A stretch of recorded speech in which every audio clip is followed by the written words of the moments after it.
Hello అండి, welcome back to 6 of Wands. ఇది ఒక general collective and timeless tarot reading మీరు ఎవరికోసమైనా ఎప్పుడైనా చూడొచ్చు. అండ్ రీడింగ్ మీరు చూసే టైంకి మీకున్న సిచ్యువేషన్కి రీడింగ్ రెజొనేట్ అవుతుంది. రెజొనేట్ అయిన పాయింట్స్ మాత్రమే తీసుకోండి, రెజొనేట్ కాని పాయింట్స్ వదిలేయండి. And personal readings, reunion remedies, gem stones, crystals, ఇలాంటి spiritual products or spiritual services ఏం కావాలన్నా కూడా నా వాట్సాప్ నెంబర్ టైటిల్ దగ్గర ఉంటుంది అండ్ డిస్క్రిప్షన్ బాక్స్లో ఉంటుంది. ఆ నెంబర్కి కాల్ ఆర్ మెసేజ్ చేసి మీరు personal readings and other services book చేసుకోవచ్చు. సో మీ పర్సన్ ట్రూ ఫీలింగ్స్ చూస్తే అసలు మీ పర్సన్ ఏమనుకుంటున్నారు మీకోసం అంటే, మీ పర్సన్ తనకి వీలున్నప్పుడు ఆర్ తన లైఫ్లో ఉన్న ప్రాబ్లమ్స్ అన్నీ సాల్వ్ అయిపోయాక ఎప్పుడు కావాలంటే అప్పుడు మీ లైఫ్లోకి రావచ్చు. అండ్ ఎప్పుడు కావాలంటే అప్పుడు మీకు ప్రపోజల్ ఇవ్వచ్చు. అండ్ అదొకటే కాదు, మీరు లైఫ్ లాంగ్ ఈ పర్సన్ కోసం వెయిట్ చేస్తూ ఉంటారు. మీ లైఫ్లో ఈ పర్సన్ తప్ప ఇంకొకరు రాలేరు ఇలా అనుకుంటున్నారు. తన ప్రజెంట్ ఫీలింగ్స్ అవి. బట్ మీ సైడ్ నుంచి చూస్తే మీ ఫీలింగ్స్ ఎలా ఉన్నాయంటే, మీరు మీ పర్సన్ కోసం వెయిట్ చేస్తున్నారు, అది కరెక్టే. కానీ మీకు ఒక ప్లానింగ్ అనేది ఉంది. అంటే ఇన్ కేస్ ఈ పర్సన్ ఇంత లాంగ్ టైం మీరు వెయిట్ చేసిన తర్వాత కూడా ఈ పర్సన్ మీ లైఫ్లోకి రాకపోతే మీ టైం అంతా వేస్ట్ అవుతుంది, మీకు ఏజ్ పెరిగిపోతుంది. కాబట్టి మీరేమనుకుంటున్నారంటే, ఈ పర్సన్ని ఒక 10 weeks ఆర్ మ్యాక్స్ 10 weeks మీరు వెయిట్ చేస్తారు. ఇంకంతకంటే వెయిట్ చేయరు. ఈ 10 weeksలో మీరు ఈ పర్సన్ని ఫేస్ టు ఫేస్ అడిగేస్తారు, లేదా డైరెక్ట్గా కాల్ చేసి అడిగేస్తారు. ఏంటి అనంటే, అసలు ఏంటి రిలేషన్షిప్, ఈ రిలేషన్షిప్కి ఏమన్నా నెక్స్ట్ లెవెల్కి వెళ్ళే ఛాన్స్ ఉందా? ఒకవేళ మీరు అన్మ్యారీడ్ అయితే ఈ రిలేషన్షిప్లో మ్యారేజ్ అనేది ఉంటుందా అసలు, లేదా ఇలా లైఫ్ లాంగ్ ఇలా వెయిట్ చేస్తూనే ఉండాలా? ఇలా మీరు స్ట్రైట్ ఫార్వర్డ్గా అడిగేస్తారు. ఓకే, సో ఆ పరిస్థితి రాకముందే ఈ పర్సన్ యాక్షన్ తీసుకోబోతున్నారు ఇక్కడ. ఇంకా మీరు ఇలా ప్లాన్ చేసుకుని ఉన్నారు, వెయిట్ చేద్దాం, అప్పుడప్పుడు మాట్లాడదాం. బట్ ఈ పర్సన్ ప్రపోజల్ ఇవ్వకపోతే 10 weeks తర్వాత okay, you are going to block this person. ఈ పర్సన్ కొంచెం ఇమ్మెచ్యూర్డ్ మైండ్ సెట్లో ఉన్నారు. ఇంకా మీకోసం పూర్తిగా తెలియట్లేదు ఈ పర్సన్కి. మీరు ఎంత సీరియస్ ఉన్నారో ఈ రిలేషన్షిప్లో, ఈ పర్సన్ అంతే సీరియస్గా ఉన్నారు.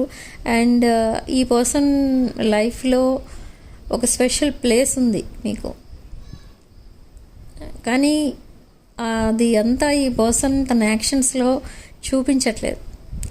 ఎందుకు అనంటే, ఇదే తను ఎప్పుడైనా రావచ్చు, ఎప్పుడైనా మీకు కమిట్ అవ్వచ్చు. You are not going anywhere అని అనుకుంటున్నారు. కానీ ఈ పర్సన్కి కూడా కొన్ని ఫియర్స్ అయితే ఉన్నాయి. ఏంటంటే, మీకు ఎవరైనా ఈజీగా అట్రాక్ట్ అయిపోతారు. ఇన్ కేస్ మీ పర్సన్ మీకు కమిట్ అవ్వకపోతే రైట్ టైంలో మీకు ఎవరైనా మీకు వచ్చి కమిట్ అవ్వచ్చు. మిమ్మల్ని ఎవరైనా ఈజీగా పికప్ చేసేసుకోగలరు. So I want to take action అంటున్నారు ఈ పర్సన్. కానీ they are not taking any action. So in the recent past కూడా ఈ పర్సన్ కోసం చాలా వెయిట్ చేశారు. బట్ అప్పుడు కూడా ఈ పర్సన్ ఏమీ యాక్షన్ తీసుకోలేదు. బట్ ఈ పర్సన్కి కావాల్సింది ఏంటి అని అంటే, తన లైఫ్లో ఏం ప్రాబ్లమ్స్ ఉండకూడదు. మీకు కమిట్ అవ్వాలి అంటే ఈ పర్సన్ ఫ్రీగా ఉండాలి, ప్రాబ్లమ్స్ అనేవి ఉండకూడదు అనేది ఈ పర్సన్ ఉద్దేశం. కానీ ప్రాబ్లమ్స్ లేని లైఫ్ అంటూ ఎవరికీ ఉండదు. ఈ పర్సన్కు ఉన్న మెయిన్ ప్రాబ్లం ఏంటంటే, ఏదైనా ప్రాబ్లం వస్తే ఎవరికి చెప్పరు, ఒంటరిగా హ్యాండిల్ చేద్దామని చూస్తారు. బట్ అంత క్యాపబిలిటీ లేదు. సో అందుకే ఏదైనా సొల్యూషన్ వెతకడానికి కూడా ఈ పర్సన్కి ఇంకొకరు సపోర్ట్ ఇవ్వాలి. బట్ ఇక్కడ ఎవరు లేరు ఈ పర్సన్కి సపోర్టింగ్గా ఇప్పుడు. ఓకే, బట్ ఎవరైతే ఎవరినైతే ఈ పర్సన్ సలహాలు అడుగుతూ ఉంటారో వాళ్ళు ఎప్పుడు ఈ పర్సన్కి అవైలబుల్ ఉండరు, లేదా ఒకవేళ అవైలబుల్ ఉన్నా రాంగ్ డైరెక్షన్ ఇస్తూ ఉంటారు. సో ఈ పర్సన్ ప్రజెంట్ తన కెరీర్ పైన ఫోకస్ చేస్తున్నారు. కెరీర్లో సెటిల్ అయితే బాగుంటుంది అని అనుకుంటున్నారు, కానీ ఈ పర్సన్కి సరైన జాబ్ లేదు ఆర్ బిజినెస్ లేదు. ఏదైనా జాబ్ ఆర్ బిజినెస్ ఉంది అని అంటే దానిలో సాటిస్ఫాక్షన్ లేదు. హార్డ్ వర్క్ చేయాల్సి వస్తుంది, బట్ దానికి తగ్గట్టు ఇన్కమ్ వస్తుంది అంటే రావట్లేదు. సో అదే ఈ పర్సన్ మెయిన్ ప్రాబ్లం. బట్ ఎక్కువ ఈ పర్సన్ ఫైనాన్సెస్ పైన, కెరీర్ పైన ఫోకస్ చేస్తున్నారు. ఎందుకంటే ఆ రెండు ఏరియాస్లో ఈ పర్సన్కి చాలా ప్రాబ్లమ్స్ అనేవి ఉన్నాయి. బట్ మీకోసం ఆలోచిస్తే మీరు ఒక స్టేబుల్ పర్సన్ అయి ఉండొచ్చు, both financially and emotionally. But ఇక్కడ ఈ పర్సన్ మిమ్మల్ని అలానే చూస్తున్నారు. అందుకే ఈ పర్సన్ మీరు ఎక్కడికి వెళ్ళరు, ఎవరితో కమిట్ అవ్వలేరు. సో లైఫ్ లాంగ్ మీరు ఈ పర్సన్ కోసం వెయిట్ చేస్తారు. So any time they can commit to you అని అనుకుంటున్నారు. But that is wrong. ఈ పర్సన్కి మీకోసం అండ్ మీరు తీసుకున్న ఆ డెసిషన్ కోసం ఈ పర్సన్కి తెలియదు. Okay, so now this person will send you a message around 15th or 16th of this month, June. But ఆ మెసేజ్లో డైరెక్ట్ కమిట్మెంట్ కోసమే మాట్లాడేస్తూ ఉంటారు. ఎందుకంటే ఇప్పుడు నేను చెప్పాను ఈ పర్సన్ యాక్షన్ తీసుకోలేకపోతున్నారు అని, కానీ ఈ పర్సన్కి యాక్షన్ ఎందుకు తీసుకోలేకపోతున్నారు అనే దానికి మెయిన్ రీజన్ ఏంటంటే కొన్ని ప్రాబ్లమ్స్ తన లైఫ్లో ఏవైతే ఉన్నాయో వాటితో ఎమోషనలీ అటాచ్ అయి ఉన్నారు. So what universe is doing here అంటే యూనివర్స్ మీ పర్సన్కి హెల్ప్ చేస్తుంది. తన ఎమోషనల్ అటాచ్మెంట్స్ అన్నీ డిస్కనెక్ట్ చేసి ఈ పర్సన్ని మీతో కనెక్ట్ చేస్తుంది యూనివర్స్. ఎందుకంటే ఈ పర్సన్ లైఫ్లో దట్ కార్మిక్ సైకిల్ ఎండ్ అయిపోయింది ఆల్రెడీ, బట్ స్టిల్ కొంచెం డిఫికల్ట్ సిచ్యువేషన్లో ఉన్నారు ఈ పర్సన్. అంటే emotionally they are attached to some other situation. So ఆ సిచ్యువేషన్ని ఈ పర్సన్కి దూరం చేస్తుంది ఇక్కడ universe. Okay, it's no longer serving this person, but this person is wasting time with unnecessary things. Okay, so now ఏదో ఒక డ్రీమ్లో చూడటమో లేదా ఎవరైనా ఈ పర్సన్కి మీకోసం చెప్పడమో ఏదో జరుగుతుంది.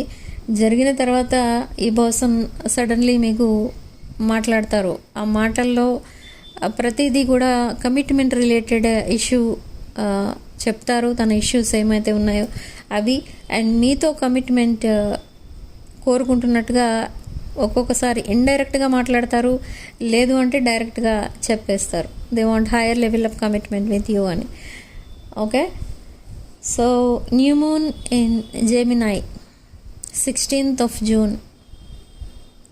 So it is related to communication. So ఎవరైతే కమ్యూనికేషన్ గ్యాప్లో ఉన్నారో ఆర్ నో కాంటాక్ట్లో ఉన్నారో వీళ్ళందరికీ కూడా కమ్యూనికేషన్ అనేది రాబోతుంది ఫ్రమ్ యువర్ పర్సన్. అండ్ ఈ పర్సనే కాకుండా కొంతమంది లైఫ్లో ఒక న్యూ పర్సన్ కూడా they are ready to commit to you. This new person is very much interested in you, and this new person is also passionately attracted towards you. But ఇక్కడ మీకు కావాల్సింది ఏంటంటే ఒక లైఫ్ పార్ట్నర్, ఒక understanding life partner కావాలి మీకు, not passionate life partner. Okay, ఈ physical attraction, ఈ ప్యాషనేట్ ఎనర్జీస్ ఇవన్నీ కూడా కొంతకాలమే ఉంటాయి ఎవరి లైఫ్లో అయినా. ఓకే, సర్టెన్ ఏజ్ వచ్చిన తర్వాత అండర్స్టాండింగ్ మాత్రమే ఉండాలి. మనం మన గ్రాండ్ పేరెంట్స్ని అందరినీ చూస్తూ ఉంటాం. వాళ్ళిద్దరి మధ్య అండర్స్టాండింగ్ ఉంటే వాళ్ళు లైఫ్ లాంగ్ హ్యాపీగా ఉంటారు. ఇద్దరు ఒకరికొకరు సపోర్టింగ్గా ఉంటారు అన్ని విషయాల్లో. కానీ ఈ ప్యాషనేట్ రిలేషన్షిప్స్ ఎంతో కాలం ఉండవు. పాసింగ్ క్లౌడ్ అదంతే. ఓకే, ఆ అట్రాక్షన్ ఎప్పుడైతే పోతుందో ఇద్దరి మధ్య, ఆ రిలేషన్షిప్ కూడా అలాగే డిసపియర్ అయిపోతుంది. ఓకే, సో ఇక్కడ ఈ పర్సన్ అదే ఆలోచిస్తూ ఉంటారు ఎప్పుడు మీకోసం. You are very much interested in relationships. ఎలాంటి రిలేషన్షిప్స్ అంటే మీరందరికీ హెల్పింగ్ హ్యాండ్లా ఉంటారు. మీరందరినీ చాలా నర్చరింగ్గా, కేరింగ్గా చూసుకుంటూ ఉంటారు. అందరికీ హెల్పింగ్గా ఉంటారు. అందరితో చాలా అండర్స్టాండింగ్తో ఉంటారు. సారీ. సో ఈ పర్సన్ ఇదంతా అబ్జర్వ్ చేస్తూ ఉంటారు. మీ ఫ్యామిలీ మెంబర్స్కి మీకు ఉన్న రిలేషన్షిప్ ఎలా ఉంది, మీ ఫ్రెండ్స్కి మీకు మధ్య ఉన్న రిలేషన్షిప్ ఎలా ఉంది, అన్నిటికంటే ఎక్కువ ఈ పర్సన్కి మీకు మధ్య ఉన్న రిలేషన్షిప్ ఎలా ఉంది. ఈ పర్సన్తో మీరు ప్యాషనేట్ టైమ్స్ ఎప్పుడు గడపలేదు. Maybe just meetings and outings ఉన్నాయి, కానీ అదర్ థింగ్స్ లేవు మీ ఇద్దరి మధ్య. అండ్ ఇన్ కేస్ ఉన్నా కూడా మీరు వాటికి ఎక్కువ ఇంపార్టెన్స్ ఇవ్వరు. మీరు ఎక్కువ జస్ట్ ఒక అండర్స్టాండింగ్ లైఫ్ పార్ట్నర్గా ఉండమని ఈ పర్సన్ని ఎప్పుడు అడుగుతూ ఉంటారు. కానీ ఈ పర్సన్ అది కూడా చేయలేదు. ఈ పర్సన్ యాక్షన్స్, వర్డ్స్ మీట్ అవ్వవు. ఈ పర్సన్ ఏదైతే చెప్తారో దానికి కంప్లీట్గా ఆపోజిట్ ఉంటుంది ఈ పర్సన్ బిహేవియర్. సో అక్కడ మీకు కొంచెం కోపం వచ్చినా కూడా మళ్ళీ మీరే కంట్రోల్ చేసుకుంటూ ఉంటారు. అండ్ కమ్యూనికేషన్ గ్యాప్ వచ్చినప్పుడు కూడా ఫస్ట్ మెసేజ్ మీదే ఉంటుంది మళ్ళీ కొన్ని రోజుల తర్వాత. ఈ పర్సన్ చెయ్యరు. సో ఇక్కడ ఈ పర్సన్ అనుకునేది ఏంటంటే మీరు చాలా ప్రౌడ్ ఫీల్ అయ్యే పర్సన్ లాగా ఎప్పుడు బిహేవ్ చేయరు. అంటే మీరు కొంచెం ఈగో ఆర్ ప్రైడ్ కనిపించదు మీ బిహేవియర్లో. సో అదే ఈ పర్సన్కి నచ్చుతుంది. కావాలి అనుకుంటే మీరు ఎలా అన్నా చేయొచ్చు, ఏమన్నా చేయొచ్చు మీరు, కానీ మీ బౌండరీస్లో మీరు ఉంటారు, మీ లిమిట్స్లో మీరు ఉంటారు. ఈ పర్సన్తోనే కాదు, ఎవరితోనైనా కూడా. సో అదే ఈ పర్సన్కి చాలా మీ దగ్గర ఉన్న స్పెషల్ అట్రాక్షన్ ఏంటి అని అంటే అదే. ఓకే, మీరు ఎక్కువ మీ ఫైనాన్సెస్ పైన, కెరీర్ పైన, మీ ఫ్యామిలీ రిలేషన్స్ పైన, మీ బిజినెస్ ఆర్ జాబ్ పైన, వీటిపైన ఎక్కువ ఫోకస్ చేస్తారు, కానీ అన్నెసరీ థింగ్స్ పైన మీరు ఎక్కువ ఫోకస్ చేయరు. ఇక్కడ ఈ పర్సన్ విషయంలో కూడా ఒకవేళ మీ పర్సన్ మీకు రెస్పాండ్ అవ్వకపోతే మీరు జస్ట్ సైలెంట్ అయిపోతారు, అంతేగాని ఎందుకు మెసేజ్ చేయలేదు, ఎందుకు కాల్ చేయలేదు, ఇలా ఏమి కూడా మీరు అడగరు ఈ person. Okay, and another thing ఏంటంటే ఇక్కడ ఈ పర్సన్కి మీరు నెంబర్ ఆఫ్ గిఫ్ట్స్ ఇచ్చారు అండ్ నెంబర్ ఆఫ్ సిచ్యువేషన్స్ ఉన్నాయి ఇక్కడ మీ ఇద్దరి మధ్య. ఈ పర్సన్కి మీరు హెల్ప్ చేసిన సిచ్యువేషన్స్, కానీ మీరెప్పుడైనా ఇంకొకరి హెల్ప్ అవసరం అనుకున్నప్పుడు మీకు ఎవరైనా వచ్చి హెల్ప్ చేస్తారేమో, కానీ ఈ పర్సన్ ఎప్పుడు వచ్చి మీకు హెల్ప్ చేయలేదు. అండ్ మీ బర్త్డేస్ కానీ ఏదైనా ఒకేషన్స్ కానీ ఈ పర్సన్ ఎప్పుడు ఏది గిఫ్ట్ కూడా ఇవ్వలేదు మీ పర్సన్కి. సో ఇప్పుడు ఈ పర్సన్కి ఇదంతా గుర్తు చేసుకుంటుంటే చాలా గిల్ట్ ఫీల్ అయిపోతున్నారు ఈ పర్సన్. అసలు ఎందుకు నేను ఇలా బిహేవ్ చేశాను అని ఇప్పుడు అర్థమవుతుంది ఈ పర్సన్కి. ఏంటంటే మీరు ఏదైతే దట్ నర్చరింగ్, కేరింగ్ ఎనర్జీస్ ఇవన్నీ ఈ పర్సన్కి ఇచ్చారో దానికి 10-fold ఈ పర్సన్ మీకు రిటర్న్ చేయాలి అని అనుకుంటున్నారు. ఓకే, మీరు ఏవైతే ప్యాంపరింగ్ వర్డ్స్ యూజ్ చేస్తారో ఈ పర్సన్ దగ్గర, అలాంటి వర్డ్స్ ఈ పర్సన్ ఇప్పుడు మీకోసం యూజ్ చేస్తారనమాట. ఇదంతా ఓకే, బట్ యాక్షన్ తీసుకోబోతున్నారని అంటే యాక్షన్ తీసుకోబోతున్నాను అని ఈ పర్సనే డైరెక్ట్గా మీకు చెప్తారు around 15th or 16th of this month. They want to talk to you on those dates. ఆ డేట్స్ ఫిక్స్ కూడా చేసి పెట్టుకున్నారు ఈ person. And suddenly they will call you at midnight hours, midnight or around 11 to 12 11 p.m. or 12 p.m. could be significant. ఈ 2 time frames timings ఇవి అందరికీ ఒకేలా ఉండవు కాబట్టి ఇవి ఎవరికి రెజొనేట్ అయితే వాళ్ళు తీసుకోండి.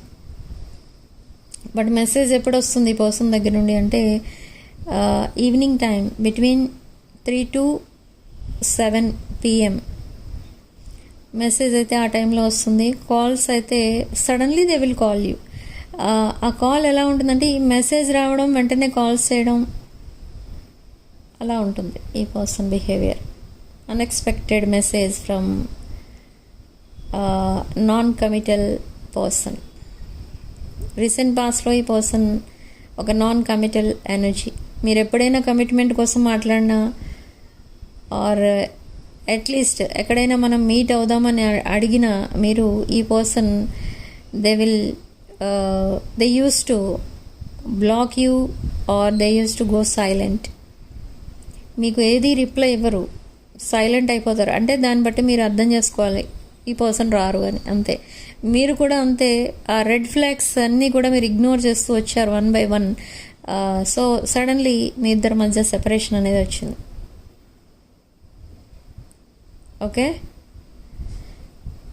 ఇక్కడ ఓవరాల్ ఎనర్జీ ఈ పర్సన్ మిమ్మల్ని మిస్అండర్స్టాండ్ చేసుకున్నారు since the beginning of your relationship. Okay, so type 333 and 666 in the comment section to claim this positive energy. And energy exchange కోసం వీడియోని లైక్ చేసి హైప్ చేయండి అండ్ 6 of Wands ఛానల్ని subscribe చేసుకోండి. And thank you for watching. Sending love and light.